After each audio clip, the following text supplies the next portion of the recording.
Master ఈకే వ్రాసిన క్రీడామేడు గ్రంథంలో 11th chapter చదువుకుంటూ ఉన్నాము. వంటశాలకు ఉత్తరముగానున్న పర్ణ కుటీరమున చుట్ట కుదుళ్లపై వరుసగా 7 కుండలు కుడ్యమునకు ప్రక్కగా అమర్చి ఉన్నవి.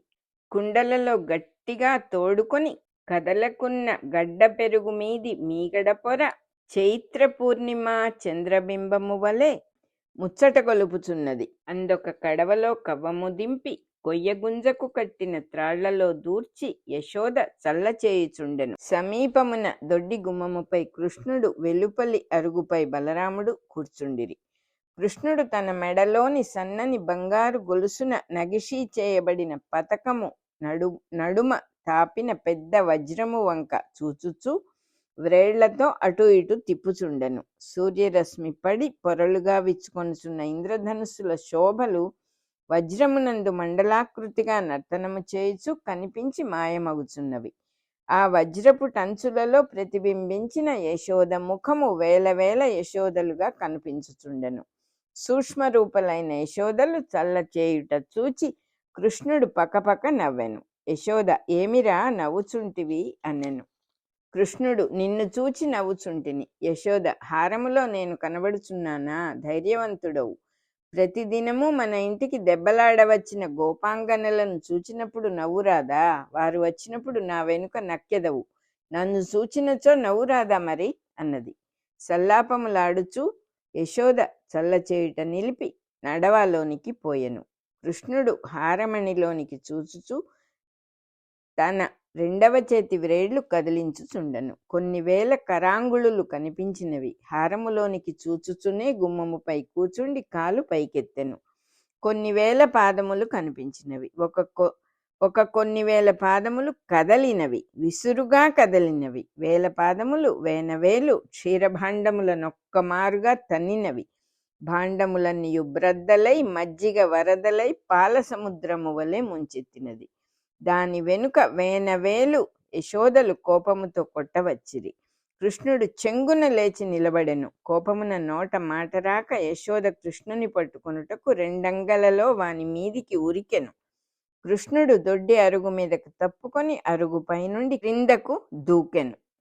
యశోద మెట్లు దిగి వచ్చేసరికి ఇంటి ప్రక్కగా పరుగెత్తి ముంగిలిలోనికి వచ్చెను. నేడు నీ సంగతి తేల్చెదను అని బుసలు కొట్టుచూ యశోద ముంగిలిలోనికి వచ్చినది. కృష్ణుడు కనిపింపలేదు. కోకిలమ్మ పెరటి పెండెము తీసి లోపల ప్రవేశించి మరల పెండెము బిగిచ్చి ఆమెను చూచి ఏమిటి హడావుడి అని సాగదీసెను. నీకనవసరము, నీవు లోపలికి పో అని కోకిలమ్మ చేతిలోనున్న కవ్వపు తాడు లాగికొని యశోద ఆ పెరటిలోనున్న గోధుమ పురుల చుట్టూను తిరిగెను. కృష్ణుడు నక్కి మోకాళ్ళు మోచేతులతో సమదూరమైన వేగమున గోధుమపురి చుట్టూను ప్రాకెను. యశోద అప్రదక్షిణముగా తిరిగి వచ్చెను. కృష్ణుడు ఆమెను చూచి గుప్పున లేచి నిలబడెను. పారిపోబోయెను. యశోద, నిలు అని గద్దించి జబ్బ పట్టుకొనబోయెను. కృష్ణుడు త్రాచు వలె వెనుకకు దూసికొనెను. ఆమెకు వాని చిటికిన వేలు చిక్కిపోయెను. గట్టిగా పట్టుకుని వాని దండ గుప్పిట చిక్కించుకొని ఇంటిలోనికి ఈడ్చుకొని పోయెను. బాలుడు వినయముతో మౌనముగా నిలబడెను. నీ నక్క వినయము నాకు తెలియనులే, అల్లరికి అంతులేదు, కొట్టుటకా వీలు లేదు. ఏమైనా అంటినో ఈ ముసలిది నన్ను నరికి ముక్కలు చేయును, నిన్నొక చోట కట్టి పడవైచినచో సరిపోవును అని గద్దించుచు ఆమె బాలుని చేత నమస్కార ముద్ర పట్టించి త్రాడు బిగించెను. ముడిపెట్టుటకు త్రాడు చాలలేదు. వానినొక చేతిలో పట్టుకొని ఈడ్చుకొని పోవచ్చు 2వ చేతితో దండెము పైగల మరి ఒక త్రాటిని లాగెను. దానిని వాని నడుము చుట్టూను కట్టి ముడిపెట్టి పట్టుకొనెను. తోకగా వ్రేలాడుచున్న కొనకు మరి ఒక త్రాడు ముడిపెట్టెను. ఆ తోక పట్టుకొని వాని నిడ్చుకొనుచు దొడ్డి అరుగు మీదకి కొనిపోయి అరుగుపైనున్న రోటికి కట్టెను. నా పనులు పూర్తి అగు వరకు ఈ రోటితో ఆడుకొనుము, పని అయిన వెనుక రోటి మీదనే అన్నము పెట్టెదను అని పలికి మరల ఇంటిలోనికి పోయెను. కృష్ణుడు రోటిపై నెక్కి కూర్చుండి కొంత తడవు మౌనముగా ఆలోచించెను. రోటిపై నిలబడి కాళ్లతో త్రొక్కెను. రోటి కింద అరుగు మట్టి పెళ్లలూడి పడెను. కృష్ణుడు పట్టుదలతో ఇంకనూ గట్టిగా త్రొక్కెను. మరికొన్ని పెళ్లలు విరిగిపడెను. రోటితో కృష్ణుడు కిందకు దొరలెను. కుప్పించి దూకి నిలబడెను. రోలు ఎత్తు నుండి పల్లమునకు దొరలుచూ కృష్ణుని వెంటపడెను. కృష్ణుడు రోటికి అందకుండా ముందు పరిగెత్తుచుండెను. ఏటవాలుగా గచ్చు చేసియున్న కాలిబాట వెంట రోలు దొరలుచుండగా కృష్ణుడు ముందు పరిగెత్తుచుండెను. ఏమి చేయుటకు తోచక దిక్కులు చూచుచూ సూటిగా పరుగెత్తెను.